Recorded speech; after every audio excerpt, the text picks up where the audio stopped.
वो झटका क्या है और वो हलाल क्या है? झटका ये है कि आपने एक ही वार से धड़ अलग और सर अलग कर दिया, यह है झटका। और हलाल यह है कि आपने धीरे धीरे गला रेतना शुरू किया, धीरे धीरे काटना शुरू किया, और थोड़ा सा काटने के बाद उसे तड़पता हुआ ऐसे ही पड़ा रहने दिया, छोड़ दिया, और वो बिना जल की मछली की तरह तड़प रहा है। अल्हम्दुलिल्लाह वस्सलातु वस्सलाम अला रसूलिल्लाह।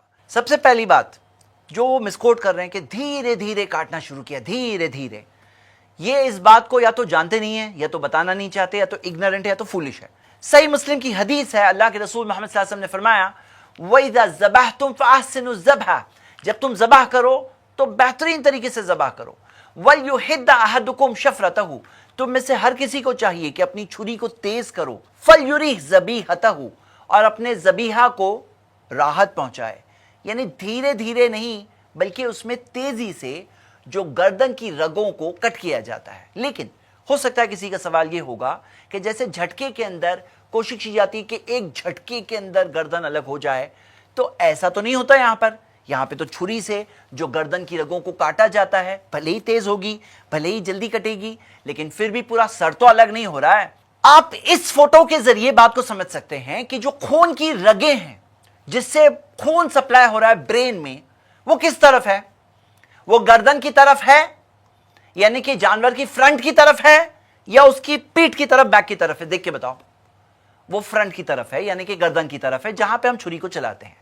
जब छुरी चलाते हैं तो जानवर का ब्रेन का ब्लड सप्लाई रुक जाता है और जानवर कोमा में चले जाता है।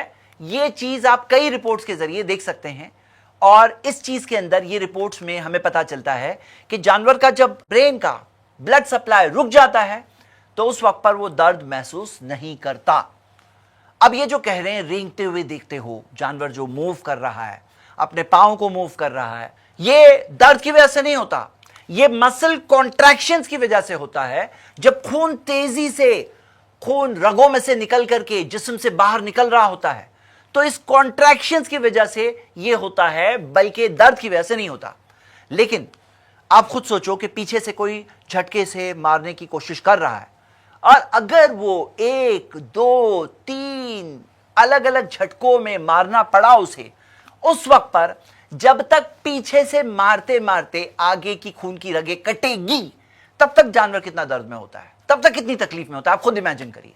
जर्मनी की हैनोवर यूनिवर्सिटी के अंदर प्रोफेसर विल्हेम स्कल्स ने ये एक स्टडी के अंदर ये चीज को बताया, attempts to objectify pain and consciousness in conventional captive bolt, pistol stunning and ritual knife methods। इस स्टडी के अंदर प्रोफेसर विल्हेम स्कल्स और उनके कलीग्स ने यह बात साबित की ईईजी के ऑब्जर्वेशन के जरिए, उसकी रिपोर्ट्स के जरिए, कि जब खून की रगें काटी गई गर्दन की तो ब्रेन का ब्लड सप्लाई रुक गया, एनिमल कोमा मोड में चला गया और दर्द नहीं महसूस कर रहा था। टाइम्स ऑफ इंडिया की इस रिपोर्ट में देखिए, डॉक्टर वीके मोदी जो हेड थे डिपार्टमेंट ऑफ मीट टेक्नोलॉजी के, central food technology research institute के, उन्होंने कई चीजों में यह बात भी बताई है कि जो गोश्त में से ब्लड ड्रेन आउट हो जाता है वो गोश्त ज्यादा फ्रेश रहता है और कई सारी डिजीजेस से भी बचता है।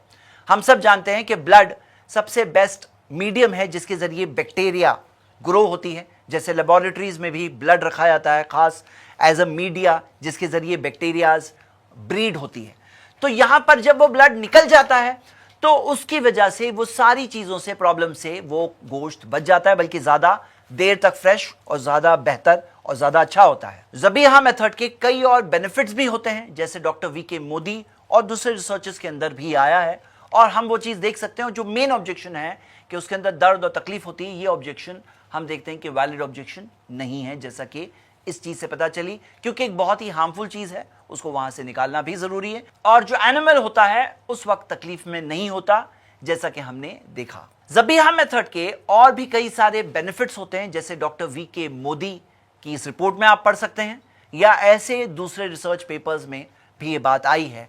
और जो मेन ऑब्जेक्शन है कि वो एनिमल के लिए मर्सीलेस है, वो चीज उम्मीद करता हूं कि अगर आप इस फोटो को आपने अच्छी तरह से देखा होगा, जो फोटो मैंने आपको बताई, तो आप इस बात को बहुत आसानी से समझ सकते हैं इंशाल्लाह।